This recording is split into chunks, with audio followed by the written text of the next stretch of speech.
Hey guys, I'm Samuel the Aviator, and today I want to go over all of the issues and quirks with our new Piper Aztec.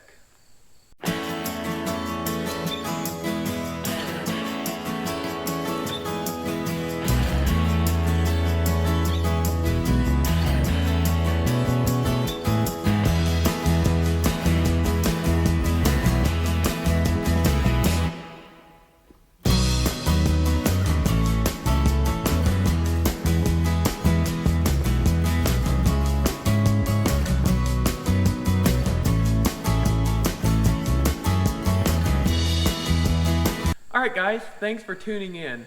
As always, I appreciate your support, and if you like this kind of content, please make sure to drop a like and hit that subscribe button for me. Alright, so a couple things I want to get out of the way before we go into any more of this video. The first thing I want to say is thank you to everybody who watched my last video where I actually revealed the plane. I really appreciate all the comments you guys left and all the views. It's the most views I've ever gotten on a video, my best performing video, so I really appreciate that. There was some helpful criticism in the comments. I really appreciated that as well. As always, don't be afraid, drop something down in the comments if you think there's something that you'd like to see different. But yeah, I just really appreciate it. Alright, the second thing that I failed to mention in my last video, and I know a couple people are mentioning that down in the comments, is how much we paid for the plane. And I responded to those comments, but I failed to mention it in the video. So the plane was listed at $69,000, and he was pretty hard set at that price, so we ended up closing at $67,500. That's just for the plane. That's excluding the title fees and the broker fees and everything like that. So hopefully that answers that question. Another thing, I was actually not planning to shoot a video with this plane. I was going to do a flight vlog in the Cherokee. However, everybody really wanted to see some more videos on the Aztec, and the weather's not great today, so I thought I'd shoot this video. Hopefully this will satisfy some people, and hopefully you like it as well. Alright, so let's jump right into it. Alright guys, I'm going to jump in the plane real quick. Before I do that, I do want to say that I'm sorry for the condition of the hangar. It's a little messy. It's not technically ours yet. There is another guy that has his stuff in here as well, so we're kind of looking for a hangar. But this is where the plane is for now. So sorry about that, but without further ado, let's jump in the plane real quick. What I want to draw your attention to right away is the door. As you can see, there's no trim on it. That was already taken off. And I kind of want to show you while the door is off real quick what we got going on with the door. So I would assume it was a previous mechanic that worked on the door, kind of messed the door up. So we realized on our flight home that the only latch that was holding on the door was the safety pin that ran along here and latched right here. So we got this door taken apart, and my dad was able to do a lot of the research himself and get the schematics of the door and properly reroute everything correctly so the door functions as it should currently. There was also a piece right here that was broken off. That's fixed, so we need our mechanic obviously to look through this door real closely after it's finished up, make sure everything was done correctly, and sign off on that. Another thing I want to mention real quick, while the panel's off here, you can see these two wires are cut and taped off. They go into this amp meter right here for the prop de-ice. As you can see, our prop de-ice is marked in up, as well as our windshield, which they took the windshield plate off if you look at that. So that's one of the obvious reasons our prop de-ice doesn't work. I'm not sure if it's the only reason, so we might fix that, hook that up, see what else we got going on with our prop de-ice. As you can see, the surface de-ice is marked or is not marked inoperative, so you would assume that works. The props the boots are in decent shape, but we're gonna clean those up. And I was sent home with some boot dressing and stuff from our mechanic who did the pre-buy, and I might have a go at dressing up the boots, at least preserving them, making them last a little bit longer. Even if they don't work, keep them preserved, and then fix our de-icing maybe in the future if they're not fixed already. Alright, another thing I want to quick mention while I'm in here I don't know if you can see this. We've got a Piper automatic autopilot in here. It does pitch as well as altitude hold, and it can do heading hold and fly localizers. And technically, I think it gets also would fly nav, as well as flying glide slope. So supposedly it's a pretty decent autopilot for its age. However, it doesn't work, so that's one thing that's not working on this aircraft. We may see if we can get that fixed, or we might put in a much better and newer autopilot. Other than that, in here there's not really too much that doesn't work. I don't know if you can see right here's our fuel quantity gauges. I'll go over those a little more outside, but they're not very accurate. And that's, I believe, about it as far as the stuff that does not work on the interior. As you can see, I've got the rest of the interior behind me, and we'll just go over this a little bit to show you what shape it's in. That's the seat right there. It's original interior. Seats are in decent shape. They could use steam cleaned. And the carpet's kind of old and stained up. The headliner is in decent shape, as you can see.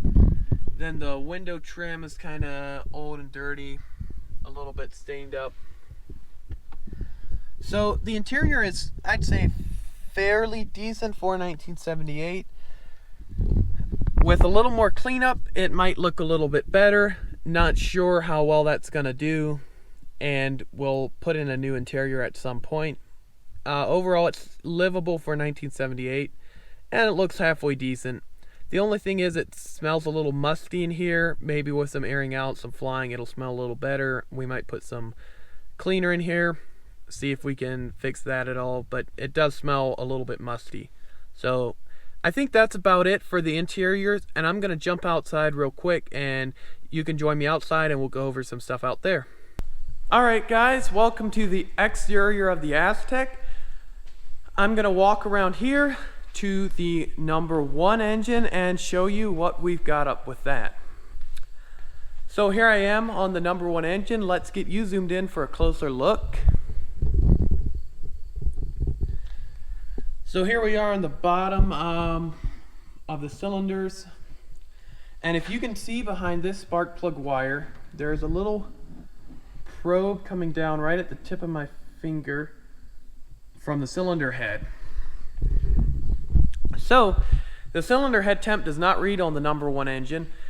We're thinking at this point it's the probe, but it might also be a gauge issue or wiring issue. You never really know with that, but we're hoping it's as simple as a new probe, and we have the probe, so we're gonna try and put that in and see how that works. Alright guys, next up I'm gonna be walking up here.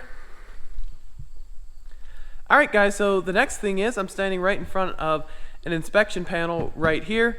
This houses the janitorial heater, among other things, on the inside of this panel. And as of now, the janitorial heater does not work. It is missing a fuel regulator, which our mechanic has purchased. We're going to see if that resolves the issue.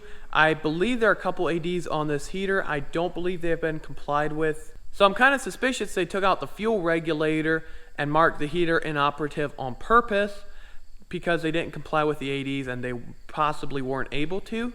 So that's something we're going to have to keep in mind, but hopefully we can get that fixed pretty soon, as it is nearing winter time here in Ohio. It's already September. It's going to start getting chilly. Alright, so the last thing I wanted to go over out here is we've got our de-ice boots. As you can see, they're in fairly decent shape. They need dressed up, obviously. Put some dressing on them, make sure they don't leak, and we might have some working de-ice boots. As you can see, the paint here kind of cracked up on the engine cowling by the wing ice light.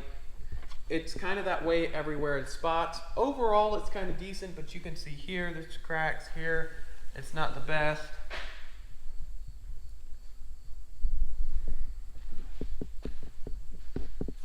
Trailing edge of the wing, you can see it's actually pretty decent. The light shines off of it pretty well.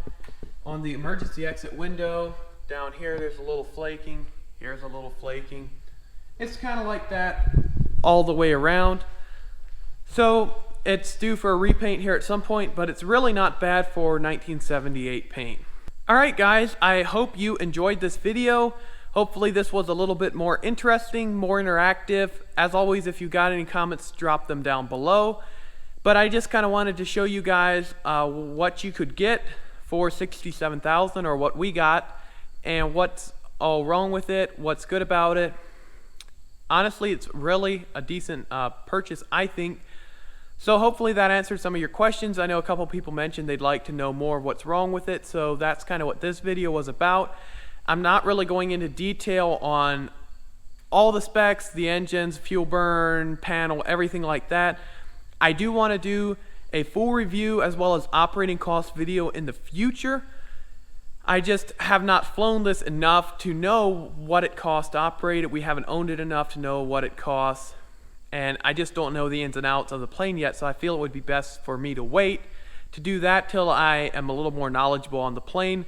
Otherwise, I would kind of be repeating what I've heard and what I already know about the plane versus actually having a lot of experience in it. Alright guys, that's about it for today's video. If you enjoyed it, please make sure to smash that like button for me. That really helps out my YouTube channel.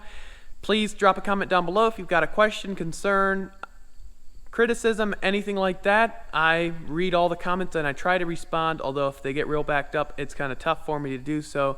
But I really appreciate it. Also, if you enjoyed the video, please consider subscribing to my channel and ringing the bell. Beside that, you'll get notified every time I upload a new video.